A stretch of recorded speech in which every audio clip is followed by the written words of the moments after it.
A little metric that I give myself in my mind to help me know when to hand something off to somebody else is my own hourly rate. I calculate what I call an entrepreneurial hourly rate.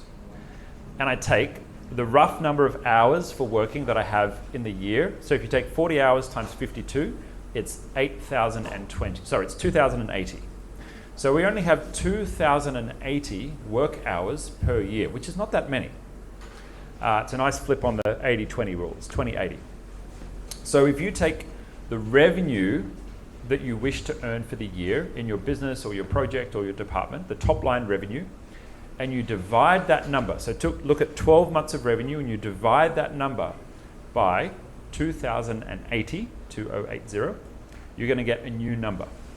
And that number is your hourly rate. For every hour that you work in the business or the venture that you're a part of, you need to generate that many dollars or pesos per hour in economic return.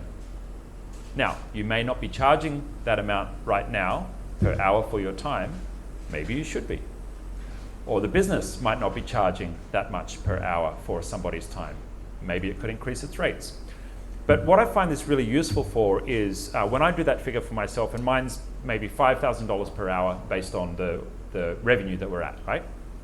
Maybe it's more than that now. Anyway, but I look at that number and I go, oh my gosh, how many things in my life am I doing that I could pay somebody else to do that for that hourly rate or less? And that might be at work, or it might be at home. It might be getting someone to help with the cleaning or the cooking or the housekeeping or the laundry. In the workplace, it might be when I find myself logging into our accounting software at the end of the week, and I'll just run 1 or 2 reports for myself, and then all of a sudden I'm in there reconciling items and I'm renaming the accounts so they're nice in there, and all of a sudden I've lost 4 hours in there. And so when I'm really clear on what the value of my time is, well, it makes it easier for me to categorize and triage which of my tasks should really be on somebody else's plate.